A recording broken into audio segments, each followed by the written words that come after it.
This is the official Rollin' Wrestling Review Show here on YouTube, and these are my thoughts on the third Raw pay-per-view of the year. It's Roadblock, End of the Line.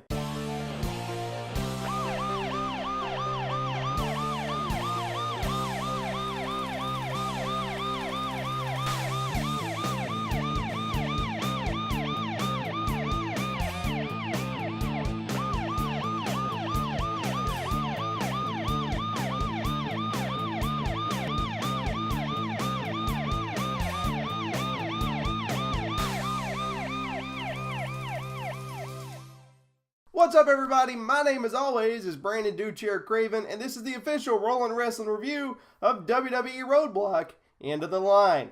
Now, 2016 was a crazy end of the year for me. I got a new job, so that's why not a lot of videos have been posted here lately. But, if you can see behind me, or, well, maybe this way, I got a new camera, so come in just a couple of weeks, hopefully by next week, because I'm waiting on a new hookup for my new microphone that I got too, you're going to see a whole new show, a whole new version of the top 5 favorite things from Monday Night Raw and SmackDown, a whole new pay-per-view format, new graphics, all kinds of good stuff. So that's coming probably all next week, I hope. So anyway, let's get to this pay-per-view review. This is WWE Roadblock, End of the Line. First up is the pre-show.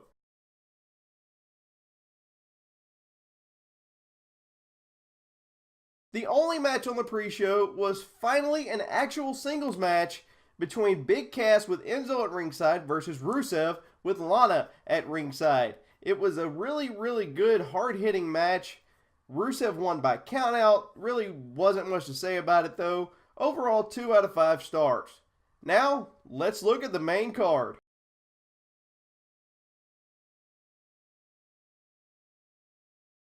First up on the main card was a fantastic Cops theme opener for Roadblock. It was absolutely fantastic.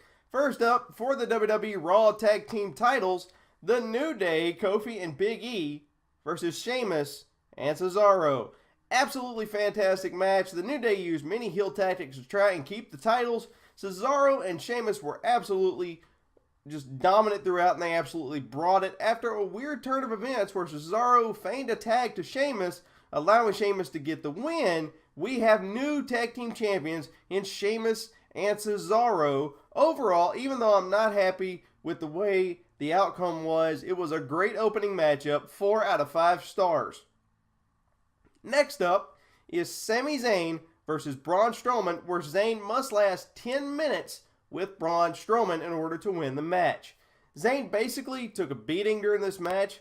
Mick Foley came out to throw in the towel, but Sami wouldn't let him. Basically, with about 1 minute in the match, Braun tried to take out Sami, but ran into the ring post head first, and then the barricade and broke it, and then Sami lasted the full 10 minutes, and technically, he won the match. Overall, it was an interesting concept to the match, but not really a match more than a beating. Overall, 2 out of 5 stars. And I hate that because Sami Zayn can put on some really good matches. Next up, surprisingly, Seth Rollins versus Chris Jericho. Honestly, I thought this would be closer to the end of the show. Classic technical matchup after a distraction by Kevin Owens that backfired. Your winner, Seth Rollins. Overall, 3 out of 5 stars. Fantastic match. Next up, for the Cruiserweight title, Rich Swann versus TJ Perkins versus the Brian Kendrick.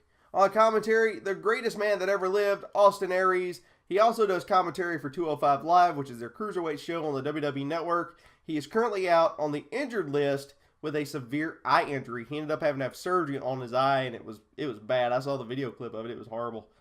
Good match once again out of the Cruiserweights. TJ Perkins would have won the match potentially with the knee bar. However, he released it when Swann got to the bottom rope, even though he didn't have to because there's no rope break in a triple threat match. So, not a very good thing there, TJ. Sorry. Your winner and still Cruiserweight Champion, Rich Swann. After the match, Neville made a huge return and turned on everybody. The Cruiserweights have been put on notice, and he's been absolutely dominant ever since then. Overall, 3 out of 5 stars. Great matchup. Next up, for the Raw Women's Championship, Charlotte versus Sasha Banks for the final time in a 30-minute Iron Man match. There's a lot that went on in this match, so here's the order of the pinfall wins. The first pinfall went to Charlotte. The second and third pinfalls went to Sasha. And the last pinfall in that time limit went to Charlotte, so they went into overtime. And in overtime, it was one fall to a finish, and Charlotte ended up getting the last pinfall. Overall, fantastic match, 4 out of 5 stars, and honestly, this makes sense because Charlotte is a red-hot heel right now, and if Bayley, since she is technically now the next #1 contender, then it makes sense. And Sasha possibly broke her nose during the match because she was really bloody at the end. So I actually saw the clip, and she ended up getting hit in the face with Charlotte's knee, and it was bad. But, you know, it makes sense for Charlotte to be the heel, and it just makes a lot of sense. So it was a fantastic match. And your main event for the WWE Universal title, the United States Champion Roman Reigns looks to hold 2 titles at the same time, while the current Universal Champion Kevin Owens looks to keep it. Good hard-hitting match, classic heavyweight match, huge frog splashes from Kevin Owens to Roman Reigns through the announce tables. The first one didn't break the table, but the second one did. The match ended after Chris Jericho got involved and gave a code breaker to Kevin Owens, causing the disqualification for Roman Reigns, which ended up being an intentional DQ as they both hugged it out afterwards. So he gave the code breaker to Kevin Owens, which caused Roman Reigns to be disqualified. So that let Kevin Owens keep the title. After that, Seth Rollins and Roman Reigns cleared the ring of Jericho and Shield powerbombed Jericho through the Spanish announce table. Fantastic finish to the pay-per-view. Overall, 4 out of 5 stars for that match. And now, let's talk about my match of the night.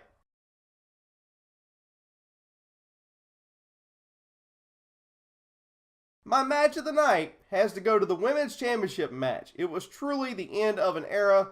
It was a good match and a fitting end to a great rivalry. I mean, this is right up there with Lita and Trish.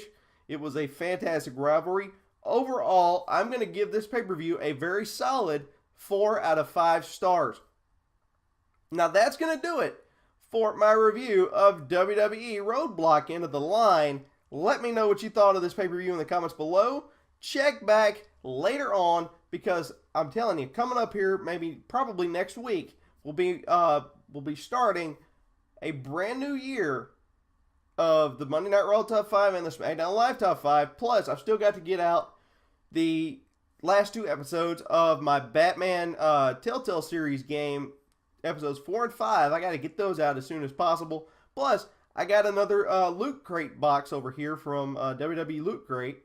And I'm going to be doing that here soon as well. So keep a check on all this. I'm telling you, all this stuff will be coming out here very, very soon. And as always, don't forget to like, share, and subscribe.